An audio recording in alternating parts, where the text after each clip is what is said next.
No. Ah, there you go. That's yeah.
Yeah.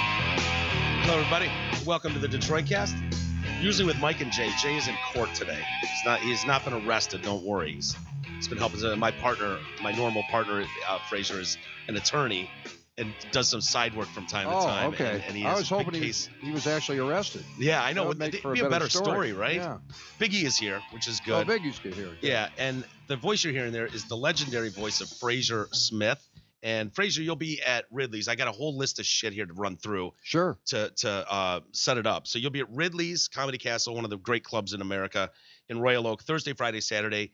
I think you're doing one show Thursday, one on Friday, and two on Saturday. Two Saturday, yeah. If my information is correct, you'll be emceeing, and Ralph Harris will be the headliner. Should be a great show. That'll be a great show. Ralph Harris is a great comic. Yeah, comedycastle.com for more info, 248-542-9900 for tickets. Mark is a longtime friend of the show, and it's just such a great place. You guys will have fun over there. For Ridley's sure. cool, isn't he? Oh, he's the Yeah. best. He actually treats comics well. He's That's a why the great comics guy. love him. He really does. Yeah. And I've known him for a while. I've done that club for probably 5 years now. Yeah. And I come back once a year Yep. to do the club. Yeah. Well, you're a local guy. You're in LA. You've been in LA forever in Los Angeles, but you're from Detroit.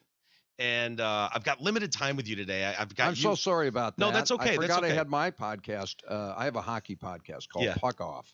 What a great name. Well, it's and I knew nothing about hockey. I grew up with the Red Wings, of course. Yeah. And always loved the Wings. But the guy I'm with, Joe Bartnick, he's a comic, and he opens for Joe for a lot of big comics, Mhm. Bill Burr and everybody. And Yeah.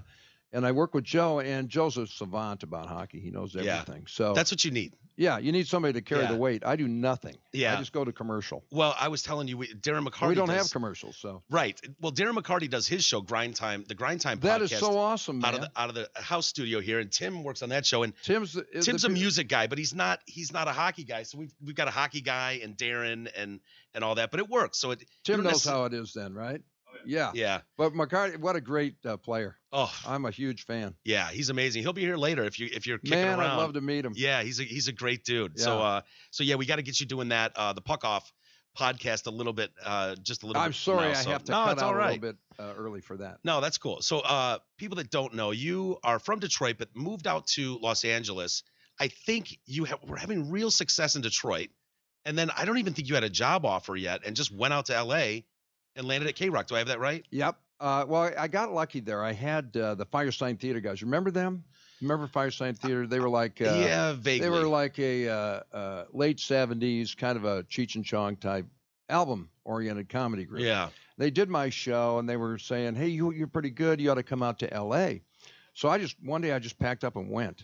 I don't know what I was thinking. Yeah. But I got lucky and got on K-Rock at that time. And K-Rock was a tiny little station at that time. They were not the big powerhouse they Yeah. became. I mean, those call letters are as big as AAF in Boston or Riff in Detroit. I mean, they're huge. They're legendary. Yeah. And Not then though. No, I got there. It was like an AM station. They were AM and FM, and in a tiny little studio. They were in a hotel when I first got there, and I was used to big time radio. I was like, "What is this?" And Where were you at in Detroit?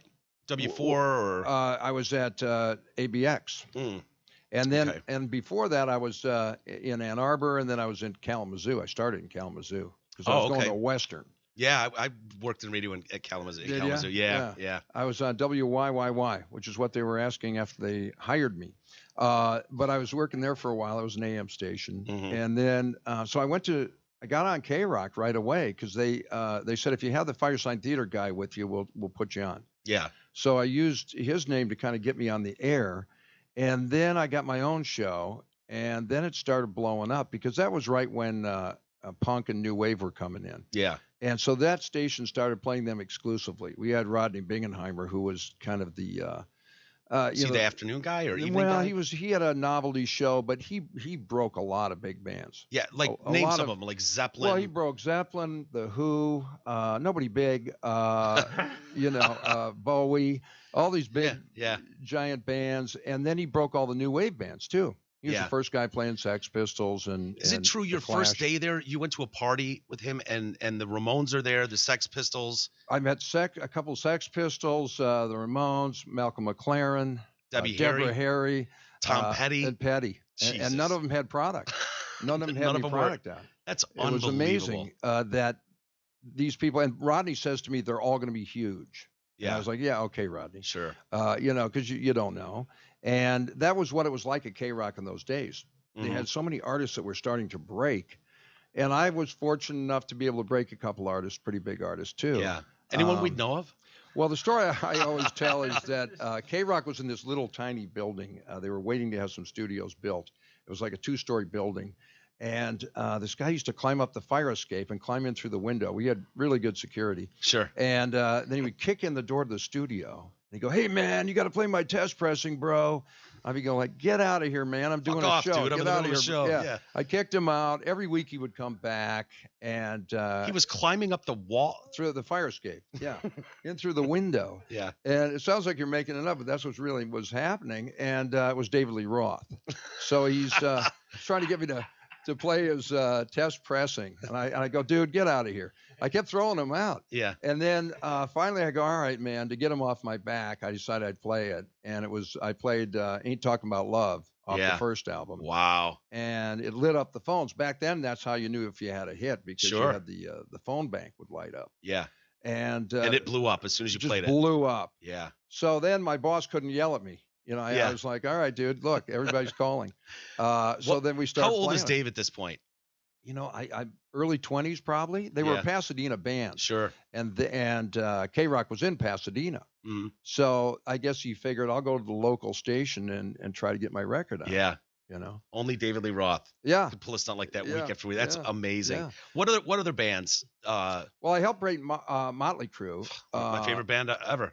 Well, love Motley. And I would go to this place called the Rainbow. Sure. You've heard of the Rainbow Bar. Been to the Rainbow many times. Have you? Yeah, sure. It's great. And I would go in there, and I was the big cheese in town. I was kind of like the big man on campus at that time. K-Rock radio guy. It was a weird position. Actually, then I'd gone over to KLOS radio, they had hired me away. So I was there, and that's 95.5. They're a legendary. You're there now. Yeah, I'm there now again. And they're a legendary station. So I was kind of and it was weird being the big guy in town. You got to go to Laker games for free, and it was Showtime Lakers, and you'd walk in, and they'd bring you right down to courtside. And hell yeah. I can't get that kind of seats today. Yeah. Let me guess. You'd be at the Rainbow, and every kid that has everybody that had a band would give me it was cassette era. So they would give me cassettes, so I'd leave with my pockets full of cassettes. and then I would never play them. Not to be a dick. I just didn't, have time. You're working, you're doing your morning show. You're like, I'm not going to. But every once in a while, you'd listen to them at home. Every once in a while, and that's what happened. And I played Livewire. Yeah. I played a cassette. I didn't know who the band was. And I go, that's a great song. Yeah. So I went in the next morning and played it, which I could occasionally do without getting in trouble. And phones lit up again. And next thing you know, they're a big band. Yeah. It's such a great story. I mean, I got into radio in like 95. So I caught the tail end of those days when, it bums me out now thinking about radio and where it's gone. But there used to be a lot of money, and more than anyone, where you could literally break a band. You could be the first guy to play it. And you think of the DJ in those the era back then, they set the tone for an entire market. They could shape what a scene was in a market by choosing certain things to play. And those days are gone. And it really, They are gone, and yeah. it's too bad. And especially before me, there were guys. That was the tone of radio back in the day. That's how Elvis broke, Mhm. you know, and all those big artists broke because somebody, Murray the K, the Beatles, Yeah. you know, would play a new band. You know, you never think of the Beatles as a new band, but there was a time when they were, Mhm. and Murray the K is the first guy to play them. Wow. You know, and Dewey Phillips was the guy who played Elvis's albums or singles first. Yeah. And that was all in the payola era. There's Yep. probably Oh, some yeah. cocaine involved. Hell yeah. Plug You all know, the payola. yeah. Sure. And so these guys would get, you know, they'd have the record rep stop by. Hey, dude, here's some blow and Yeah. a little side Just drop it cash. on the Yeah, on the yeah. turntable. Where'd that come from? And you know, and then the next thing you know, that record's getting played. Yeah. And those were the days where you could break somebody. That's when a DJ really had some power. Yeah. You know. Yep. And that's all And gone. A&R guys are coming in left and right, label guys coming in. Yeah. You know, what do I got to do? How many trips do you need Yeah. around the world? We had a guy we had a security guard at KMET, which I went to later, which is a legendary station in LA, or was. And he would bring up all this stuff that he was bringing all this cocaine up to the studios. Later, they found out Yeah. he had no idea. I have some letters for the DJs, and he'd bring them up and drop them up. Just loaded yeah. with blow. Pizzas filled with pot. You know, Yeah. You know, It was pizza boxes. debauchery back then. And I remember when I started my first show that, off an internship was in Lansing, 92.3 The Edge. And, that was when we had a playlist. So you knew, you had in this hour, you'd read these liners, spin these tunes. And I would come in, the overnight guy would be midnight to 5. I would do an hour, 5 to 6. And then the morning show, we would all do the morning show. And I come in one day and there's nothing going. The airwaves are dead. Nothing. And my office was right across the hall from the studio. And my office was the only one they were like, just kind of do whatever you want. We're the morning guys. It was like, drinking and smoking and drugs, whatever. I had a futon in there. The overnight guy came in. His name was Jack, and he loved Jack Daniels. I come into my office. It fucking reeks. He's passed out in my office on the futon with a bottle of Jack sitting there. And there's just a CD spinning in the player. Those things would just spin. I've seen that exact same scenario many times. But I walk in there, I go, fuck, man, this has been dead. And I look at the clock. It's 5 a.m. 2 a.m. He was playing an Alice in Chains song, and it had just been spinning for 3 hours. Wow. Well, you're lucky it was only 3. Those guys, that was classic. That was a typical story for an overnight guy back in those days. Yeah. That's Sure. what they did. That was the party shift. Yeah. They were fun, man. It was a fun day, a fun time, and you could have a lot more fun, and you could also break artists and stuff that you really can't do today. Does Van Halen recognize that? Like, holy shit, it was Frazier Smith that gave us the first spin. I get a little bit of credit. I see them every once in a while, the guys, and they're always real cool to me. Yeah, and they remember. Yeah. They have to remember that stuff. Yeah, they're cool. They're cool, great. And so's Motley Crue. Yeah. And I broke a couple other bands, but it was... Which other bands? Anyone we'd really know? Unfortunately, Poison. Sorry to say. Yeah. Can't all be gems.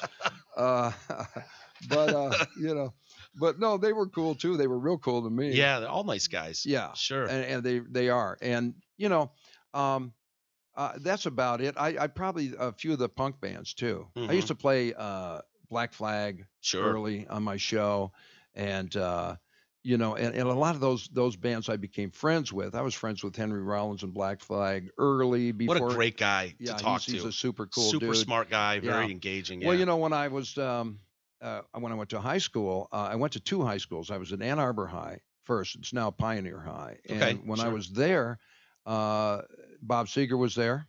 Wow. As a senior, and I guess also as a senior, Iggy Pop.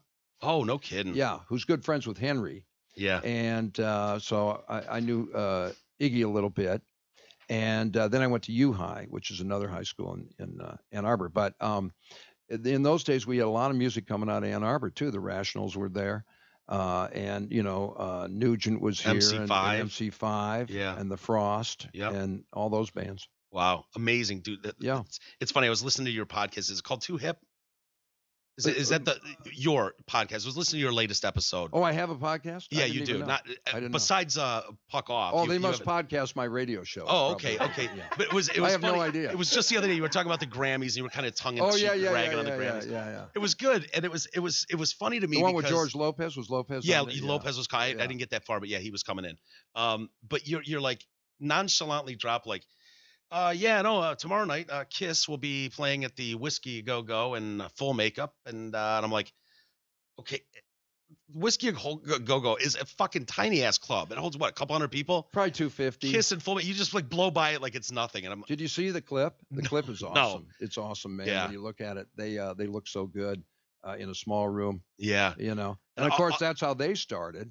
Yeah. In New York. Yeah, sure. Yeah. But I was thinking you must have done 1,000 of those shows where you saw guys in really tiny clubs all over LA. Well, I was real lucky to see. That was the other thing about that era, is that I remember the Police played the Whiskey when they were first breaking. When they first had Roxanne out, they played the Whiskey. Van Halen played the Whiskey. This is probably about 25 years ago now, but that when they were big. Yeah. And that just shut down Sunset Boulevard, as Kiss did the other night. Sure. People do it as a publicity thing now. Right. And Motley did that with the Feel Good tour. Yeah. And I actually did stand up. I opened up for recently for LA Guns and also for Oingo Boingo at the Whiskey. Yeah. And it was cool. It's a cool, everybody's standing there in the mosh pit and you're doing stand up. It was kind of weird. Oh, is that it? Yeah. Cold gin? What I see, just a quick second of it. Yeah. Whiskey go go. Look at that. It's just like a little dive club on the corner there. I mean, it's real divey inside. Yeah, it's very cool, and it hasn't changed much. Right now we're on the end of the road tour. Yeah. So we're playing. Didn't you open for the Talking Heads too? I did. Yeah. Yeah. Now, what did you do? Stand up? Did stand up. And I started doing stand up to. Sorry. I was doing stand up when I first started to rock crowds here. That's hard to do. Yeah, I would open up for the Blues Festival in Ann Arbor. Sure. And Pun Plumundon was there, and John Sinclair. That was the era, and Sinclair. And I would go up and do like phony announcements for the crowd, and then I do stand up, and people be looking at me like, this guy, what's he doing? Yeah. Well, it's funny when I think of your early radio days. I read this about because I wasn't living in LA. I wasn't you're local there. The Tournament of Roses parade bit that you guys would do every year, I thought was just genius. You know what I'm talking about? Well, yeah, it was kind of like Mystery Science 3000. Yeah, yeah. It was that same kind of idea where you tell people to watch. They would have it on local TV stations, and you say, turn the sound down and listen to us on KLOS, right? So I was on there with a guy named Peter Crabb. Crabb is a genius. Yeah, the Crab Man. The Crab Man is a genius. He worked with Monty Python and directed a bunch of stuff for them, and he's out of his mind. He does like a million voices. Sure. And I take no credit for. He was hilarious, and we would do it and just rip the parade apart. And, you guys are like, we got in trouble once. One time we would do it out of a radio studio, but one time we were actually on site, and they put us out at. This was a mistake. Out in Pasadena. We were in the broadcasting booth with all the other stations, and they ran us out of there. Really? Yeah, but then the crowd stuck up for us. They probably loved it. Yeah, the crowd goes, no, man, and they wouldn't let them run us out of there, the officials. So you guys would take like topical news stories of the year and be like, here we are, broadcasting. This is a tribute to the O.J. Simpson chase here going by, and it's a parade. It's a float going by. The shit we said was just outlandish, man. Who came up with that idea? It's so brilliant. Well, actually, it was Fireside Theater. They were doing it, and then I kind of was doing it with them, and then they stopped doing it, so I just kept doing it with Crabman. Yeah. And we did it every year. One year at K-Rock, we actually put a float in the parade, an illegal float. That didn't go over too well. How do you put an illegal float? Well, I don't know. We snuck it in a side street, and when they found out what it was, that shut down the parade too. It was pretty subversive, and really the broadcast was just nuts. We would go nuts. A lot of fun. You could get away with a lot then. And back then you can. Yeah. We actually didn't do it this year because we thought, there's too much from the Me Too movement and everybody that you would be in huge trouble. Yeah. So. Yeah, it's a different world. It is. Really fast. It got there too. Yeah. And I'm not totally against any of that stuff, but it does curtail certain things like that. Where you're being ironic for God's sake. Right. It's such goofy stuff that you can't imagine anyone would take it seriously. But Yeah. nowadays it seems like everyone does. Well, we'll take clips of our show, and our show can get way over the line Yeah. sometimes, but it's all meant in fun and Yeah. humor, and we push stereotypes just because, but obviously over the top, just making fun of it. Sure. And we'll post something, and it never fails. The comments come in, and it's like someone that doesn't know our show or doesn't know us immediately, this is sexist and fucking da da da, and Well, they don't get that you're like goofy. misogynist. Yeah, it's like, how do you it's a take this goof, seriously? right? Yeah. Yeah. And sometimes you're right. Sometimes it's so goofy. You're like, how did anyone think that was real? Yeah. Or take it seriously? I mean, but it's so over the top. You're doing it kind of, you're keeping a straight face while you're doing it, but it's what you're saying is just ridiculous. right. And on regular broadcast radio, you can get in big trouble. Oh, Because yeah. it's a corporation, they'll get sued. So we just decided not to do it. Yeah. Too bad. We've done it 30 some years in a row. Yeah. Yeah.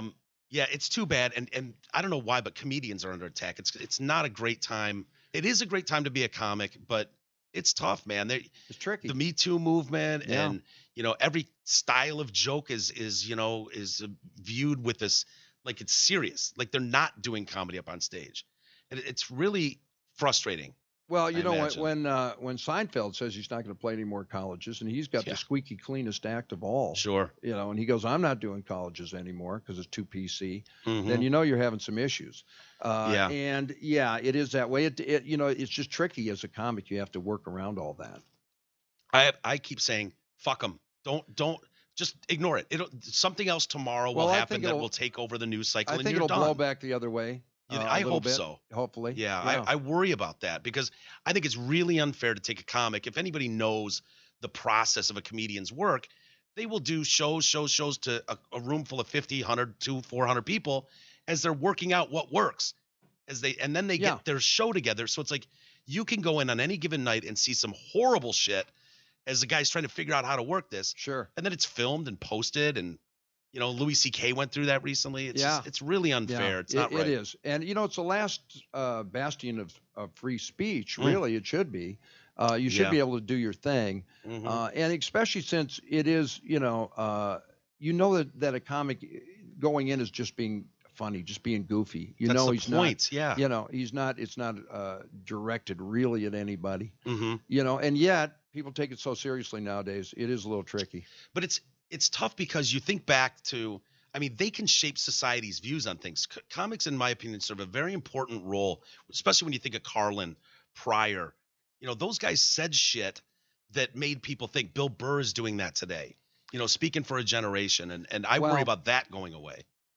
Fortunately, there are people like Bill who Yeah. are still out there doing the Bill Hicks thing, and like you say, Carlin, and there's still a few comics that can press the envelope. I guess it's because they've carved that out for themselves. Mhm. Bill's got that kind of niche Ugh. where he can go out there and do that, and people can't really back him off of that. Yeah.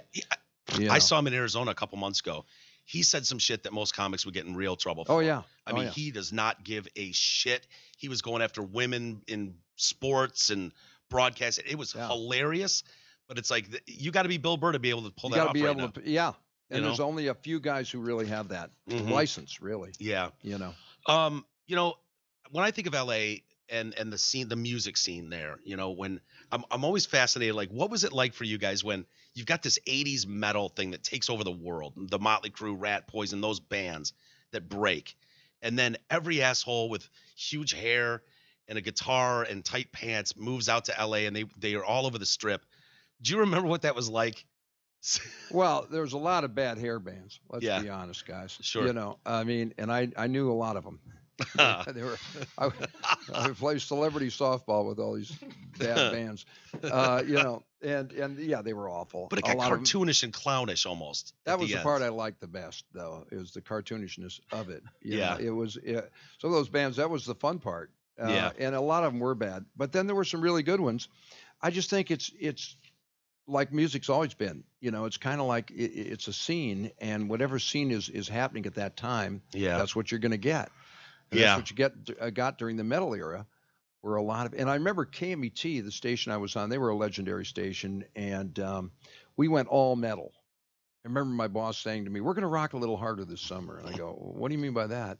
He goes, They changed it to K metal, and they played nothing but metal. Like what kind of metal? Like Just a Maiden good or... and bad. Yeah, Yeah. Maiden, but everybody, all the good bands, all the good metal bands, and then all the crummy ones too. Yeah. And but I had a lot of fun. I had Dio on my show. Oh, That wow. was a great show because he showed up with two of the biggest bodyguards I've ever seen, Well, he's just a wee of and a he was tiny a wee little guy. dude. Yeah, and then two Doberman pinchers, and I'm like, what kind of trouble do you think we're going to be giving you? Yeah. There's me and my engineer. Yeah. We're not gonna, you know. They brought the dogs into the studio.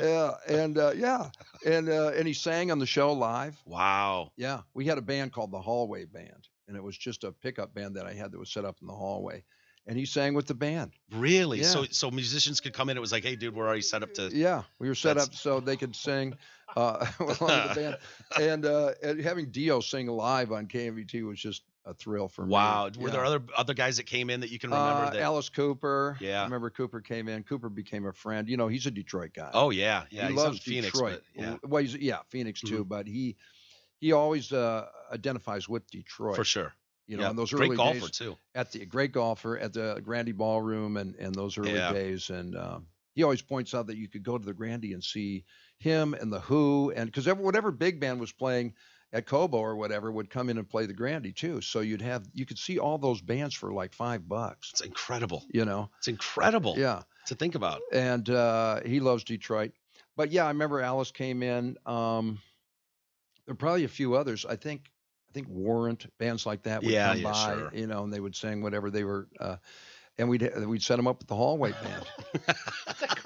That's a great concept. It is a Yeah, great concept, yeah. right? I love it. Yeah, totally. Well, man. when you got Dio singing live, Yeah. using radio mics, Do you just have audio of that blasting still? probably. You know, I never kept that, and I should have kept Yeah. stuff. I'm one of those guys that doesn't keep anything. Really? Yeah, and I had a lot of legendary shows with Robin Williams and, you know, guys like that I should have Who kept. are the best to interview? Like bands, actors. Williams was great. You It'd never be know. hard to control him. You never know. Well, yeah, he's hard to go to commercial. Yeah. He would just keep going. I think my favorite show of all that I ever had was I had Rodney Dangerfield, who was my hero, and Roddy Piper, and this was the Odd Couple, and then Bob Saget. Oh wow. Those three guys on one show. And I don't know, Saget is an absolute nut. You know, he's absolutely hilarious. He's great. And he yeah. started at Ridley's. His main, a lot of people don't know this. He's a Philly guy, but he really broke out of Detroit. Really? Yeah, he broke out of Ridley's, and he was in that era with Dave Coulier Sure. and Mike Binder. I don't know if you know Mike. I know Binder, Mike, yeah, the movie for sure. director He's from great. Detroit, very talented guy. He did a movie about the radio business with Costner, right? I think he did. Yeah. Yeah, and that they used our call letters, and it was about a morning show producer out of WREF. Arthur Penhollow was in that. It was about, oh man, and I love Pat Hollow. You're friends with Art, huh? Oh yeah, big. I was. I've texting never with him met last him. night. I'm a huge fan. I That was the guy I grew up listening to. dude, I'm a huge fan. well, for full disclosure, J. Chris Newberg called me, and he's doing a podcast here that he's sending me. You know, Heroin Has a Great Publicist is the name of his podcast, and he's like, hey man, have you ever talked to Frazier Smith? I said, I don't think so. He's like, dude, you got to get him on. The guy's got more stories than anybody. Next time he's in Detroit, you have to have him in. And so he hooked us up. And so I'm doing my background research on you. So I'm like, fuck, he's from Detroit. He was in that era with Art. I'm like, maybe Art knows him. So I reached out to Art and I'm like, hey man, do you know Frazier Smith? He's like, I don't know, maybe. Why? What do you need from me? And I'm like, I don't need He's shit not a from cop. He's yeah. And so while I'm having this back and forth, I won't read it all, but J. Chris Newberg says, by the way, I think Art fucked my mom. Wow. Yeah. And he goes, true story. And I go, get the fuck out of here. And I go, Art, do you remember hanging out at these places in Birmingham? My buddy thinks you fucked his mom. He goes, I did not fuck Frazier Smith's mom. I don't even know her. I don't know. Maybe And I go, why? not Frazier Smith, you asshole. Like Chris Newberg, and he's like, well, I don't know. What's his name? Maybe I fucked thousands of girls. He's like, at least that's what Gene Simmons says. I was like, really? He's like, Gene filmed and took pictures of some of it. I don't get into that stuff. But it was funny, man. I thought you guys would have known each other. You know, He's a riot. I've never met him. Yeah. I'm a huge fan. Yeah. And the other guy I liked was Dave Dixon. Remember Dave Dixon from ABX? Ah. Probably way before any of your time. Maybe. He was the legendary dude too. Yeah. That was great DJ. There was also a guy named Dr. Dark, Dick Tyne, Okay. who was an overnight guy from Detroit. Detroit had great radio. Oh yeah, Stern was here for a while too. Yeah. In his early days. And then he was Hop Along Howie. Remember that when it changed to country? Yeah. Oh, that's right. Yeah. I don't Uh, remember who that was. Was that W4 he was at or something? yeah, I think so. Yeah. Yeah, they had some great DJs back in the day. Sure. Yeah, we should probably talk about comedy too. A lot of people won't know this, but you do a lot of emceeing, stage work, writing, producing, all kinds of stuff. I don't know where you find the time, but you were the MC the night of the Michael Richards meltdown on stage.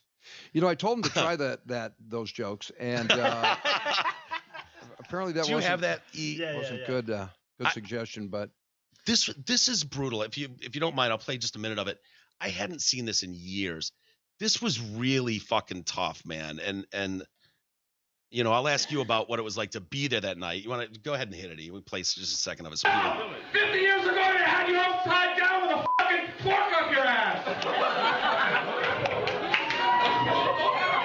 You can talk, your brain now, motherfucker. Blow his ass out. He's a nigger. He's a nigger. Oh my God. A nigger, look, there's a nigger. wow. yeah, it's pretty harsh. How do you really defend that in any way? Yeah. Yeah, that was ugly night for sure. Mhm. And I was emceeing, and I had brought him on stage, and he was sort of known to have meltdowns. Yeah. You know, everyone loved him as Kramer. He was phenomenal as Kramer. Yeah. You know, you have Amazing. to admit, one of the best. Oh, come on, man. Wow. I actually saw you on this, and I said, how are you? Darren McCarty just walked in. Darren, jump on the mic over here. Awesome. This guy. This guy. Wow. Darren, how great of a... That made my day. Yeah, there you go. He said he wanted to meet you, and made in my walks day. Darren McCarty. I was at my house. Come on, buddy. This is Wow. the power. Where's Reg? Reg is in court today. Good. I know, right? I'm talking about Jay. I call him Reg Republican because he hates it. And I'm going to smoke this thing. This is going to smell so much like weed in a couple hours. It's not going to be funny. But I was sitting at the house, and I turned it on. I was like, Frazier Smith on Mike's show? Wait, I got to hear this. And in fact, you can see all the work Tim's done. Look at this, Mike. Tim's done a lot over there. Yeah. So I decided it's Got it about going. my time that Aaron and I come in for a little inspection and maybe help him out.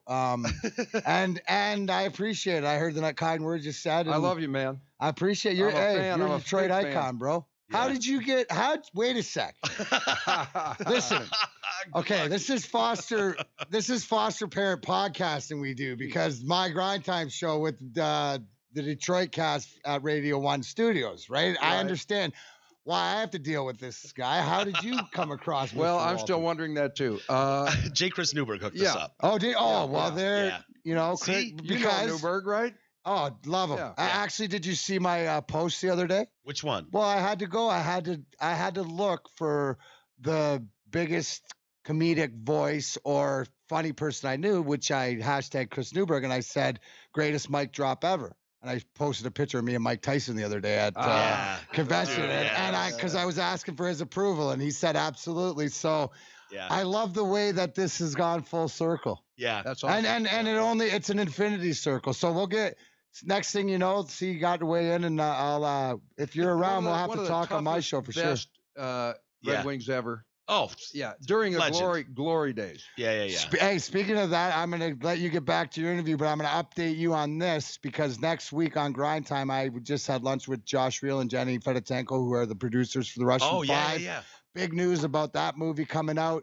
I will talk to you about that more Can't because wait you'll to- enjoy can't wait. that where we can talk about that. I'll let you get back to the Will interview. you come on my podcast, Puck Off? My Oh, I'd hockey love to. podcast? Oh, absolutely. All right, there you That's all go. you Yeah, gotta do. Made dude. my day See? right there. Hey, you know the only reason I'm here is because I got to tell Jesus. Yeah. You got to prepare because I need you for about a 5-minute wrap up about your experience the other night. Perfect. So if you He talked very. So that's Darren- all. That's it. Detroit Cast. I love you guys. Turn to grind time with Darren McCarty tonight. That's the man right there. There And he that's is. how right Darren there, does it. baby. Make Love sure you you, get a man. picture with Mac before Wow. you get out of Oh, here. I got to get that. Yeah. Yeah, I got. Hey, Mac, get a picture with him first before you leave. He's number one, man. That's the best dude ever. Oh, he's amazing. Right but that's, there. That's right how there. he blows that in. That made my day. He's the Tasmanian devil. He comes in like that. He was such a badass player. Oh, dude, man. amazing. And those you know are what? great Red Wing teams too. Oh, the best. And when I met Darren was before they won the first cup. He would come into the station. He listened to our morning show. That's how. And what I loved about him is like I was a producer. I wasn't the big marquee name. I wasn't the Frazier Smith of the show. I was the behind the scenes guy. But Darren, so it was easy for guys to blow by you like nothing and then kiss the ass of the host, right? But Darren, he knew all of us and he never forgot us. It was like, dude, he didn't have to do that. It was just genuine, cool dude. He's a down to earth, cool dude. And he brought the Stanley Cup in when he won it. Come on. I swear to God, I got a picture of Darren McCarty. We're both like 25 years old, holding the cup together in the studio. Yeah, he made sure when he had the cup, he brought it in. Well, that made my day. Yeah, he's a great dude, man. Yeah. He's a really good dude. And that's funny.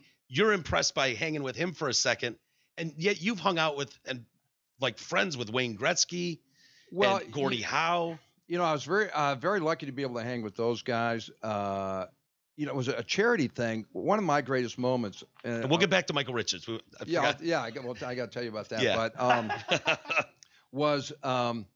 I had to do a charity thing at the Chasen's restaurant, which was the popular old eatery where all the stars would go. And Carson used to hang out there and all the big stars. And so it's no longer there.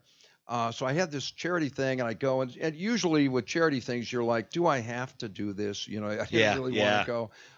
Because you have a morning show, you got to be up so early. You're tired. Worst. It was that afternoon. I didn't really want to go. I go and I'm sat between Gordie Howe and Gretzky, and Gordie Howe is the whole time is elbowing me, and which by the way is not pleasant. Yeah. And then he gave me a hot foot. He lit my shoe on fire. The whole time he lit my napkin on fire. He's screwing in this high class. It's like restaurant. a child. Yeah, he's like a kid. Yeah. And he's screwing around the whole time like a junior high guy. And then Gretzky's the exact opposite. Mr. Polite, Mr. Nice to everybody. But then Gretzky says to me, "Hey, you're a DJ, right?" And I go, "Yeah." And he goes, "Hey," and he pulls out he's got a 45. Oh no. Yeah, he was dating this girl who was gonna, before he met his wife, who was gonna be like the next Anne Marie or something, right? So he's got this. It's a 45 with the big hole in the middle. Sure. And I'm like, oh man. And he goes, "Hey, it's my girlfriend. Would you play this for her?" I go, and you're at a rock station. Yeah, I go, yeah, it's a rock. It's completely the wrong. So I go, yeah, sure. So I take it thinking, well, he'll never, But he's the great one. You can't say no. Well, of course I said yes, So then all of a sudden I get a call like a month later on the hotline. I don't know how he got the hotline, but he is a great one. So I guess somebody gave it to him. He calls me and he goes, "Hey, it's Gretzky." He goes, did you play that record?" I go, not yet. So I had to play it. It's a great one. I had to play it. So I get this call from my boss. It's about halfway through. And it's the sappiest record ever on a rock station. Yeah. And I get this call. My boss goes, "Take that off." He goes, "I don't know what that is." He goes, "But take that off now or you're fired." And I go, "But it's the great one." He goes, "I don't care. I don't give a Take shit. that fucking thing off." Was it any good? I mean, was it's it horrible? Horrible. And I'm thinking, oh man, the great one's gonna kill me. Did you stop it? I had to. Yeah. I had no choice. I couldn't lose my gig over Well, Gretzky probably was he in LA then, or was he still with the Oilers? I think he was still with the Oilers and was just down visiting. He was friends with my buddy Goody, and I have a friend named Pat Hughes, and Pat was a Michigan player. Played for Michigan, and then he later played for the Oilers with Gretzky. Played for like 5. I think he's got 4 rings. Wow. Yeah, he was he's part like of that a role run. player guy. Yeah. Real cool dude. And he was best friends with Gretzky. And he would drive Gretzky around and take care of him, and they were good buddies. Yeah. So whenever they came to town, they would hang out, and I got to go hang out with them one night. Wow. It was just awesome. It was me. It was back in the limo era.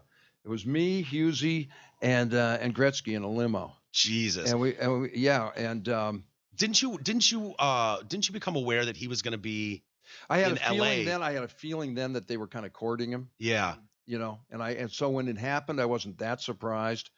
You know, and I remember that. Well, and his wife Janet was an actress, and I thought, you know, maybe there's something she wants to stay in L.A. And you know, that whole thing went down. Yeah. But those Oiler teams were unbelievable. Oh, And I yeah. remember going to a bar with the Oilers, that era Oilers, with Messier Mm-hmm. and Semenko and all those guys. And I remember thinking, Semenko is bigger than 3 people. Yeah. If he ran into you, you'd Yeah. be dead. You know, and Isn't we that were at the cool? bar hanging Yeah. out at this little bar. Because Yeah. hockey players are unassuming. They'll go to a little bar and hang out Yeah. instead of the, you know, the fancy bar. It's really cool to be like find yourself in that circle. You got to pinch yourself. I know I always did. Like these Wings teams, they're down in history as one of the greatest. I Runs ever. idolize them. Yeah. And I run into actors and actresses all the time and rock stars, but Darren McCarty to me is bigger than any of that. Yeah. And they're Especially a Detroit guy. oh yeah. And as far as like athletes, sports goes, they're the most down to earth, fun, genuine dudes you can meet. Like, They're really cool people. Yeah. They are down to earth. and Chelios had a bar here, still does, but he just opened it and had like a private area and that he could go and get away from the people. Well, I love Chelly too. Oh yeah, and so he had a party after they won I think it was after a cup win, and we went down there. They're like, yeah, come on down. And it's like you're sitting there with Darren McCarty and Chris Draper and Wow. Osgood and who else would have been there? Like, I mean Shanahan, I guess. Shanahan. Oh, Shanny, one of my all-time Yeah. favorites. Yeah. yep. Who's the fucking defenseman? I can't think of. Lidstrom? Lidstrom, yeah. Yeah, Lidstrom. Lidstrom. And you're just like, you know, Legendary. Holmstrom. All and legendary players. All legendary players. And it's like, how the fuck am I sitting here elbow to elbow with Draper and Holmstrom having steak and they're just laughing and Isn't having that telling awesome? stories? It's amazing. And you know, I take a lot of heat in LA because I'm a diehard Lions fan. yeah. It's And tough. I have been. It is tough. I'll tell you a story about that. I actually did a show in Greenland, if you can believe that. Greenland. Yeah, it was for the Air Force. It's a hell of a Marty shot. They have a base up there, an Air Force base. It's the northernmost base of all of our military, and it's a Thule is called. And so we did some shows up there for the Air Force. And I get off the plane, and it's I think 60 below. And the warmest thing I had coming out of LA was my Lions jacket. Oh boy. And so I'm walking, and the generals are out on the tarmac, all saluting as we walked off the plane. And the one general stops and he goes, "That's a Lions jacket, isn't it?" And I go, "Yeah." And he goes, "I have some duct tape I could put over that if you want." I go, "Really, dude?" I go, "You're gonna hassle me Yeah. with 60 below out Yeah. here?" It's not Get the bad enough being a fuck outta Lions here, fan. General. Yeah, you know, it's and I have my bumpers. I have all my gear. Really? I always sport the You've gear. been in man. LA a long time, man. Guys, you I get lose that people- connection, but People are giving me thumbs down when they drive by me, you know, and shaking their head.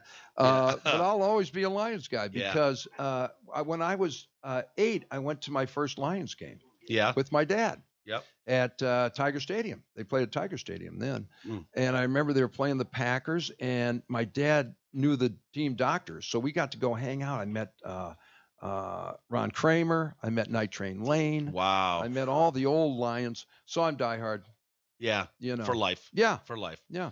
Um, Tigers too. All the Detroit teams. Yeah. Yeah. All of us in the room too. Yeah. Michael Richards. We got to go back to Michael Richards before the tornado, the Tasmanian devil Yeah. that is Darren McCarty blew through I here. loved it. I loved it. So yeah, Michael Richards, it's just amazing. You're the MC that night, and Well, we saw that rant, and the whole club emptied by the end of it. well, it was you know, I brought him on stage, and he was volatile. He would go off if you said anything.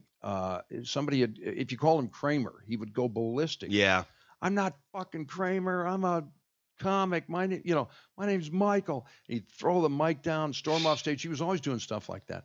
So it wasn't too surprising in a way. Was he but really to have worked him up, or did he- dropping that many N-bombs? It was just Yeah. nobody saw that coming. So hold on. Do you think Frazier, when he was doing that kind of stuff, like Well, I'm tell you what happened Michael, there. like and throws the mic down, is he doing a bit almost, or trying to be shocking, or is I he think really he was mad? trying to be shocking, and I think that was what he thought people wanted from the Kramer character Right. on stage. They thought, it's not TV, so I can go a little further, and I think they were looking for that. Oh, So, but I think what happened that night was it really wasn't. They really weren't heckling him. The guy that was our upstairs security guy had gone home early because he had the flu. So there was nobody up there to really, keep people quiet. So a birthday party had gone up there, and they were just being really loud. They weren't even heckling him. And he really wasn't a seasoned comic to know how to handle a situation Yeah. like that. So he just started, I think, trying to overshock them by Okay. being overly shocking, I think is what he was maybe thinking. And so the party was mostly black people. Is that what? Well, I guess there were a few black people in the party. I'm not sure, but whatever it was, that's who he saw was a black person, I guess, and started to go off. Yeah. And I was up there with a friend of mine, a black comedian, and we were watching this, and we were just stunned watching it on the monitor. Did Yeah. he really say that? So you guys are like backstage. Yeah. It was, we were like, and so we were running downstairs, and we're standing in the back, and somebody goes, "You're the host, man. You got to go back up there." No thanks. And I'm like, "What?" "I do." And okay. And I didn't want to go up there. Everyone's leaving. And I thought it would have gotten worse. I thought chairs were going to start flying. It was ugly. The Yeah. vibe was ugly. And people were screaming and going crazy. And so I'm making my way to the stage, and I see the next comic is Jim Gaffigan, who's Of all probably the people. whitest comedian Whitest, ever. cleanest. Yeah. And I go, "Jim, I'm bringing you up." He goes, "Oh, no, you're not." Yeah. He goes, "You got to do some time, man." So I had to do like 10 minutes and when I first went on there, I just said, Sorry about that, folks. folks." I didn't know what to say. That clip. That's how most of the clips ended. Was you Yeah. as the MC going on stage going, "Sorry about that, folks." And people have been saying that to me for 20 years since then. Every time they don't Yeah. know me, they'll come up, "Sorry about that, folks."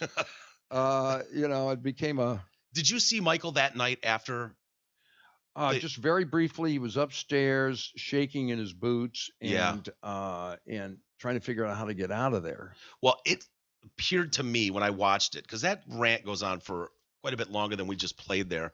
It looks to me like by the end of it, he was starting to grasp, oh shit, this is going to be a problem. I think he did realize that when he got upstairs, he was like, "Oh my God, what did I do?" Mhm. But I don't think photo cameras were really, or photo phones were really just starting. Mhm. Nobody really was doing that back then. Everybody had a flip phone, Sure. and very few people actually had camera phones, and so nobody really thought it was just like a ugly night. Yeah.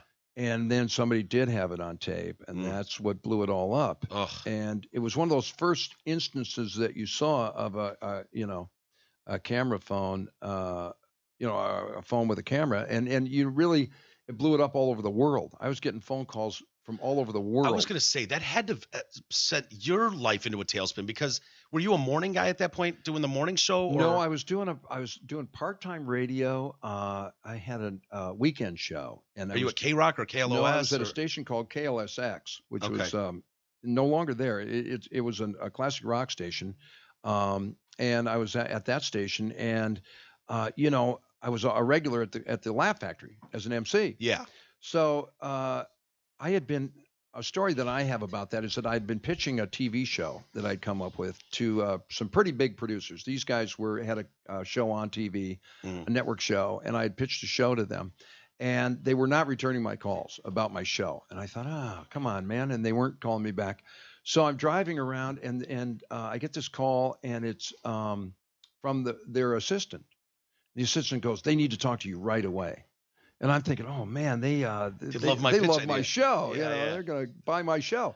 So I get on the phone, and they go, "What was it like that night?" And I was Yeah. so pissed at answering that question, which Yeah. I'd had to answer a million Yeah. times. Yeah. I go, "You know what? Fuck you," and I hung up on those guys. Yeah.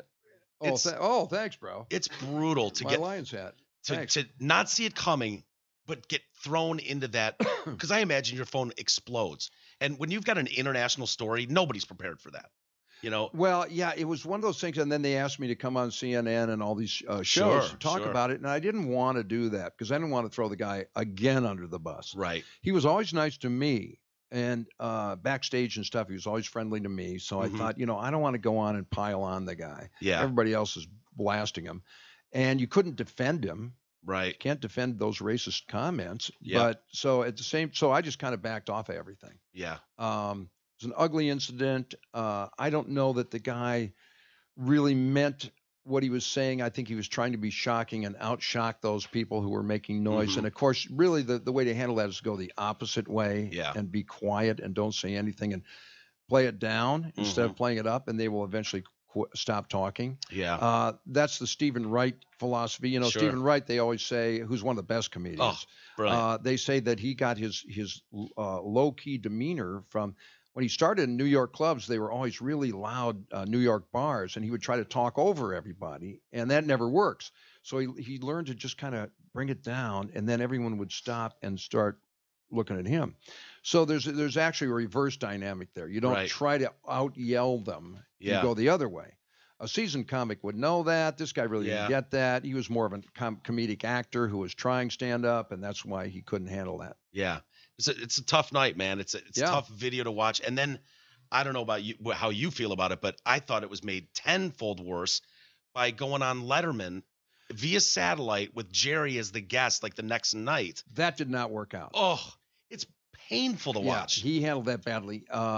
He should not have done that. That did make it worse. Yeah. And he even says, I don't know that this is the right form, because he could hear the crowd laugh. The crowd doesn't know. They think it's a bit and so they're seeing Kramer on TV and they're laughing. Yeah. And Jerry at one point says, stop laughing. It's not funny, and it's like, it's just a train wreck. I don't know whose idea that was, but. Well, it was, you know what was happening there. They had their syndication deal was coming due, and I think they had their best of compilation that was coming out, if I'm not mistaken. So Jerry didn't want to. He wanted to try to smooth things over for that. And it didn't really work. Wow. Yeah. That bombed. And I guess you never know till you get into the moment, but it wasn't fun to watch. An ugly night. And I still remember this. Sinbad had walked into the club, and I hadn't seen Sinbad in forever. And he walked right after that happened. And he goes, Fraze, is this the kind of stuff that's happening in stand-up these days in L.A.? And I go, no, absolutely. Sinbad, no.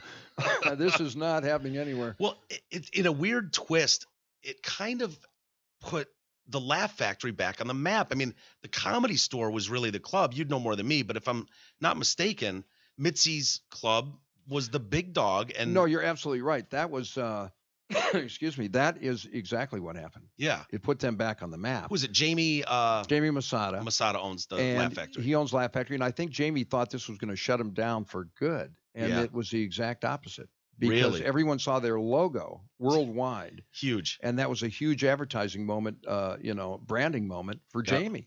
And anybody that knows Jamie at all, isn't he famous for every interview he does is got that? Buddy, we have me the Laugh Factory. Yeah, in every interview he would talk about, he has that crazy accent. Mm-hmm. He was actually my sidekick on my radio show. Really? Yeah, Buddy. He was Buddy. And Buddy was we call him Buddy because that's what he called everybody. Buddy, I must tell you, I get it going. We make it happen, Buddy. We have the and he would do the Laugh Factory. And when he would do the interviews about Michael Richards, he'd say it was a terrible thing he did. He said all these words and the thing, and then. Don't forget 2 shows tonight, 8 and 10:30. Always plugging something. Always a plug. Yeah. So who were like the comics at the time that were playing the Laugh Factory? Because Mitzi Miles famously, you've got Name It. They blew through that club. But I'm wondering, like, at the time, where was the Laugh Factory? Well, Laugh Factory at that time, I think it was. I think Dane Cook was just starting to come into fashion there. Yep. And what other comics did we have? Well, it was kind of a blend of the old and the new. Yeah. You would see the Tommy Dreesens there, and the Jimmy Dynamite Walker, and then and then you'd also see the up and coming guys like Dane Cook and Johnny Sanchez and George Lopez, probably Louie, and Louie was starting to come through there. Yep. Yeah, and Dice Clay. Yeah, Dice was there. Well, he got blown up at Rodney's. At Dangerfields, wasn't that his? Yeah, that breakout? But Dice would come through. Yeah. And it was kind of after Kinnison and those guys, though. Kinnison was there earlier than that, prior to that. But that was an era where, it was kind of the old guard was sort of filtering out a little bit, and the new guard was coming in. Is it still really hard to get on stage in those clubs in LA? Really hard. Yeah. I mean, seasoned guys it's really struggle hard. to get in there and hard. perform. It's just really tricky because you have all the best.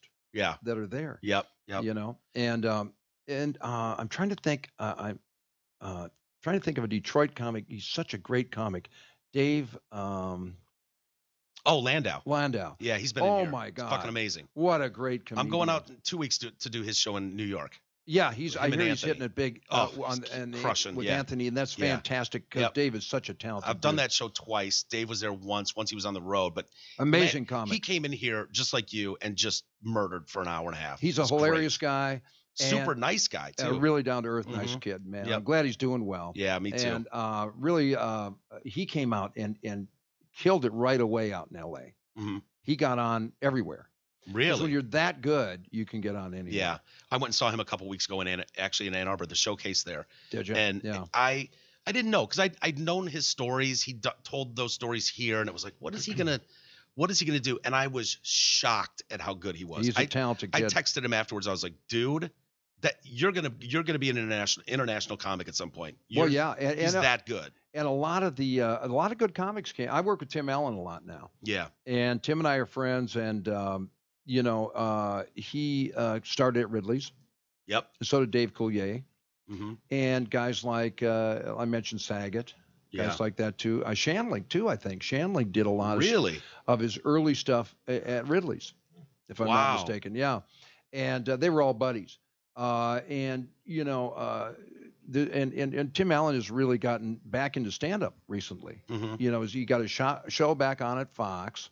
Yep. After it was kind of unfairly taken off, and it's doing really well ratings wise. And he is a super cool dude.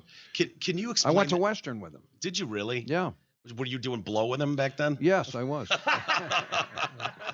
Well, we were all doing blow. Of course. It was the I figured. mid '70s.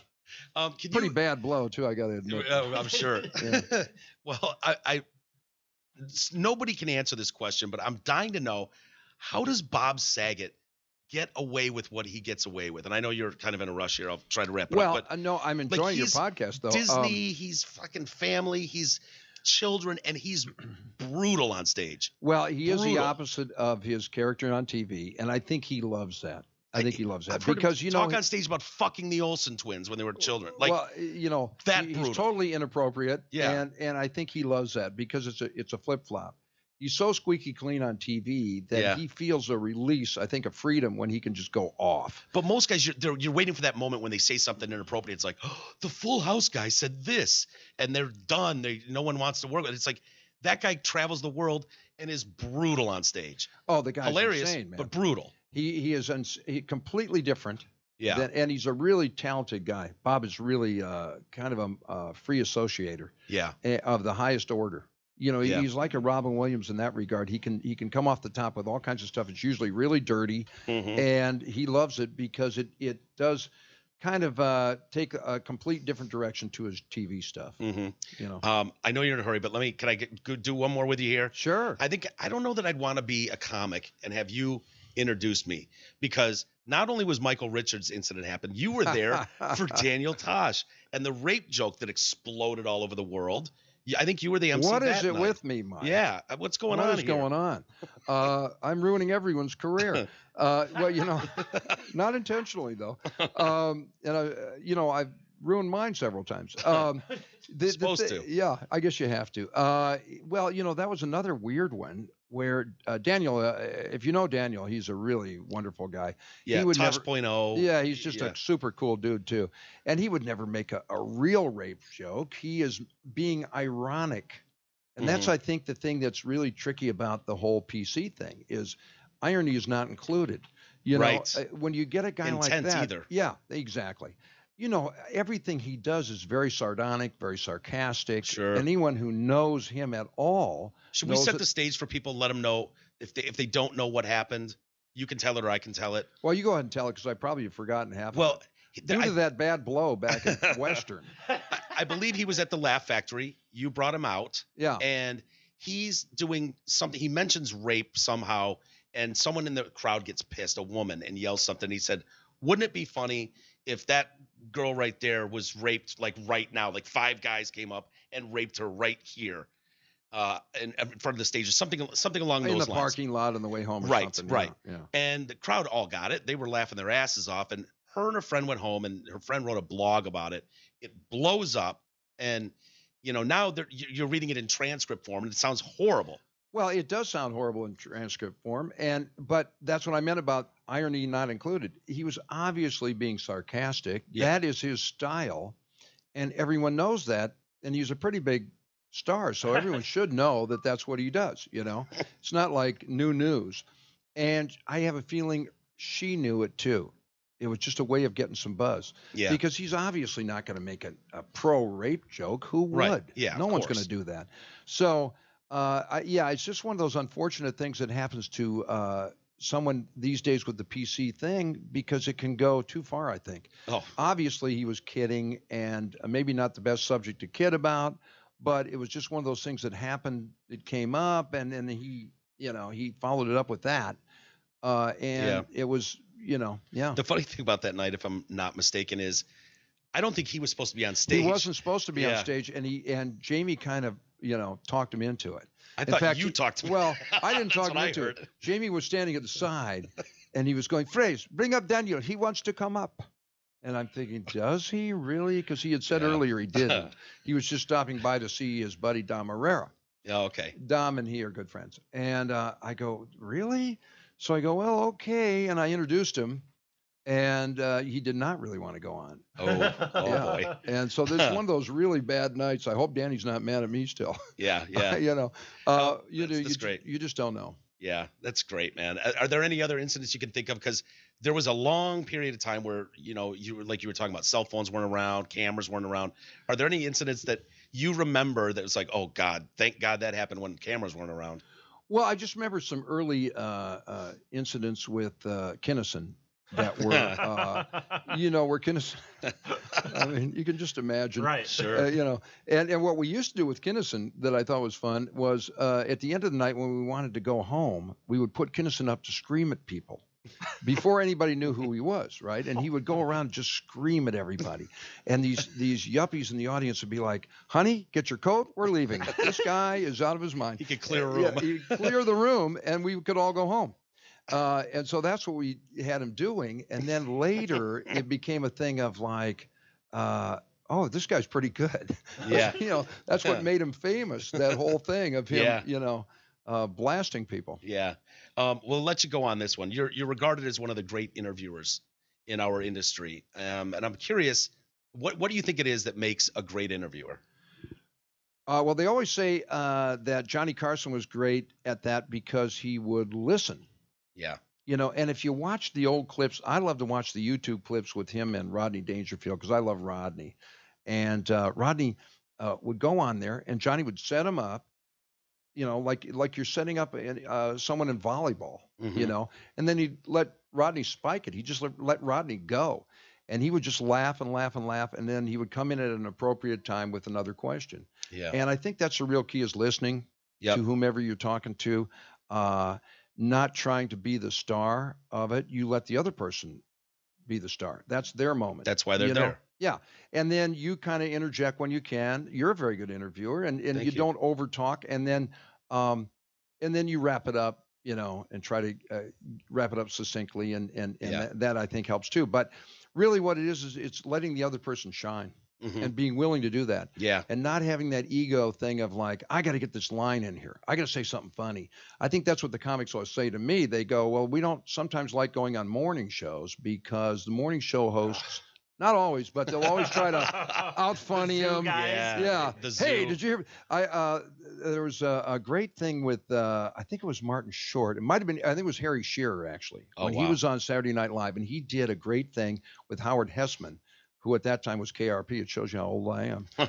Anyway, it was a great Saturday Night Live bit where he was the DJ interviewing Howard Hessman, and he would ask him a question, and before he could even get halfway through his answer, he'd go, "Hey, that sounds great. Hey, I'm going to play a card." And then you and you with sound effects, and hey, yeah, and those kind of guys that always cut you off and Yeah. try to be funnier or whatever. That's not really the purpose of an interview. It's to let the other person look good. Yes. See, it seems so simple and obvious to me. I've been trying to get Arthur Penhallow to come in here because there hasn't really been that real good interview with him. There's Another little stuff. idol of mine.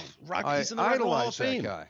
you know, and I had him scheduled. I had a driver sent to get him, and he last minute he's like, oh, I double took my meds. We're gonna have to reschedule. And so Well, of course he did. yeah, He's, right. He's Arthur. Oh, let me take a shower, see how I feel afterwards. I'll call you back. And so he calls back, and I got the feeling it was I like, love the guy.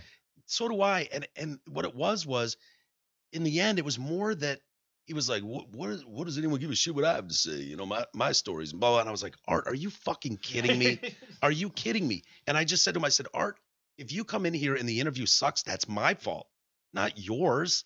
Well, he's not going to suck ever. I mean, the No, guy's got of so course many not. stories that, you know, you'd have to do an 8-hour podcast to get all of his stories, I'm sure. Yeah. But there's a legendary guy, and again from that era that that I always looked up to, still look up to, when the DJs were a star. Ugh, You know, yeah. it's hard to find that so much these days, but back then they were stars. Yeah, they're liner readers now in a lot of respects. Yes, they are. And it's And hurry up, shut up, Some and of get them off. still could be great if they were given the leeway, I Oh. think. But now that they're not, you have to look at those guys from that era and go, wow, were they good? Yeah. I know, you know, every jock at Riff currently, I worked with all of them, and I know them personally. They're probably and all good. They're probably all talented. amazing. Meltdown and Screaming Scott and Yeah. Ann Carlini, the Doug Podels. These guys are just like you, passionate, love this gig. They could talk and interview anybody you want in the music industry, and you know, They're probably all great. they are. And Detroit has always had great radio. It's always been at the top. And I don't know Yeah. if people are aware of that. It's one of the best markets, always has been. And the rock market here has been phenomenal. And it still is. But it's just the nature of the beast now. You Yeah. don't really have that freedom, you know, to break a band occasionally. It's too bad. Or, you know, really do your thing. Unless you're on a morning show. And even then it can be somewhat restricting. Yeah. I'm really lucky because I've got my late night show on Sunday night when the brass is all asleep. So Yeah. I can And do. you've earned that respect. No one's going Well, to tell you what to say or. Well, thank you. Yeah, I you know, for I sure. feel good about having that slot because I know that they are sleeping. Yeah. I'm hoping that Yeah. they are. I Do you think radio is relevant in 20 years?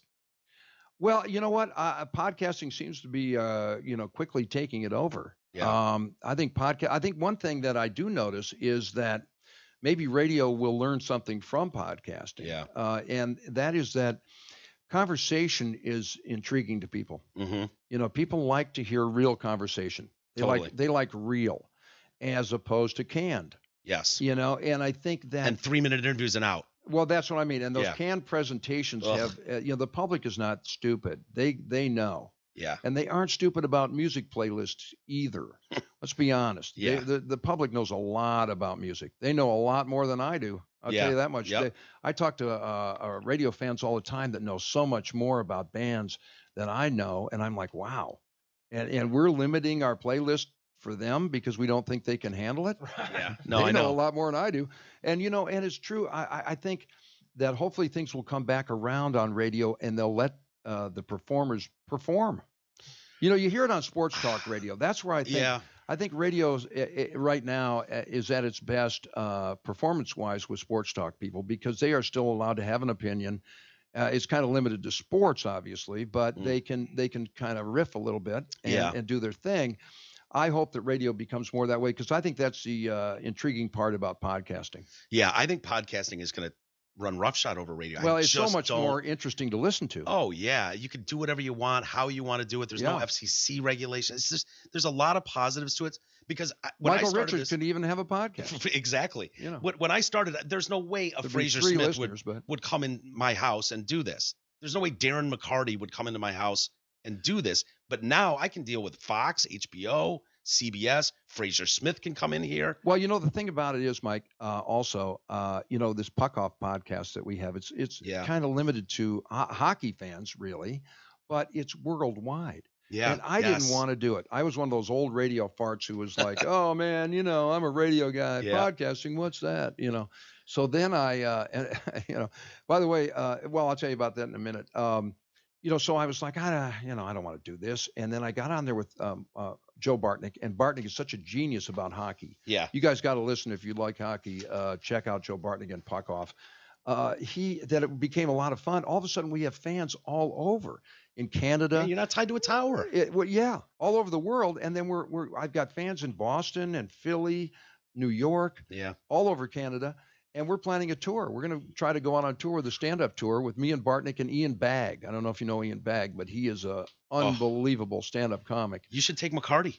McCarty would be awesome on that. McCarty's been doing that around here, and he's killing it. We should let him drive the bus. Yeah. No, you don't want him to drive the bus. That's probably not a good idea. No, not a good idea there. You know, I did Mark Maron's TV show. I was lucky no to, shit. Yeah, and he had a funny concept where it was the old radio guys versus the podcasters. Oh, that's funny. Yeah, and he had me on there as one of the radio guys, and Jim Ladd, who was a legendary DJ, and I forget who else was on that show, but we anyway, and then he had his podcast. And it was kind of like a battle of the podcasters versus the old radio guys. Oh, that's funny. Phil Hendry was also on there. Nice. That's got to be a lot of fun, man. Well, it was a good concept that he had there because that's what's really going on in real life. Yeah. I think a lot of the radio guys are jealous that they can't go on a podcast and really cut loose. Yeah, it's freeing. And it's fun, and it's real. That's what I love about it. It's real. Well, someday maybe radio will go back that way. They're probably going to have to. Can I get you to do a liner? Sure. My sponsors will love it. I forgot to do commercials today. I'm just glad I'll you have plug you and sponsors. get you out of here. Oh, yeah, we got a bunch. Okay. All right. Due to the tremendous demand, Scott Ford in Holly. Zott Ford, sorry. Sorry. Take two. Should have told you that. Zott Ford, yeah. I'm a professional. Excuse me. Due to the tremendous demand, Zott Ford and Holly is conducting its amazing event. Due to the tremendous demands, Zott Ford and Holly is conducting its amazing Key for Key event again. Exchange your current vehicle for a brand new Ford without spending a dime out of your pocket. Their goal is to match or lower your monthly payment. Zott Ford will assist you in terminating the remainder of your loan or lease, no matter how much you owe. Give them the keys to your old mobile, and Zott Ford will provide you with the keys to your brand new Ford. How about that? Plus, Zott Ford will make your first month's payment. Where do I reach these guys? Only from our friends at Deals dealsinthed.com. Dude, I fucked that up. Steve Gabarra, the general manager there, you owe me, sir. You just got legendary broadcaster who screwed up your Frazier entire Smith ad to do your fucking ad, man. So all right, should we try it again? No. Okay. Here, you want to do a different one? I got another shorter one. Yeah. This one I definitely can't read. Okay. If you have an annual physical to make sure you're healthy, what in the fuck do you think you're doing? Not going in to be looked at. Really, you need to have somebody looking at your everything. Yeah. Really get in there too. Mark Leibowitz will be there. At LLP Financial he specializes in thoughtful and objective investment and guidance to keep your finances in shape. Call today 248-626-2000 and ask for Mark. And disclosures must be read in the same pace as the rest of the spot. Securities and advisory services offered by LPL Financial, a registered investment advisor, member FDIC and FINRASI, whatever that is. There you go. So check it out. Beautiful. Give me a call. I'll help you out with it, whatever you need. I'll give you a physical, okay? Because you're going to need that. Okay? Frazier Smith, thank you so much for coming in. It's a pleasure to meet you. Darren McCarty. You are too. Thank you all. Nice to meet you guys. I know you got to go. Mark Ridley's this weekend, Comedy Castle. Please check it out. It's going to be fun. It's going to be a lot of fun. I'm out there with Ralph Harris, and I'm wearing my Lions hat, guys. Beautiful. Come out and see us. Beautiful. We'll get a picture before you walk out the door, and you'll get one with Darren too. He's doing a show Thursday, one on Friday, and two on Saturday. ComedyCastle.com for more info, and 248-542-9900 for tickets. With that, why don't we get out of here too, E? We're not gonna top that shit. So, Frazier, thank you so much for coming in and making the ride over here. I hope you have fun in town while you're here, and say hi to Mark for me. I will do that for sure. Awesome. Thanks, guys. We'll see you. Jay will be back tomorrow. We'll see you tomorrow. All right.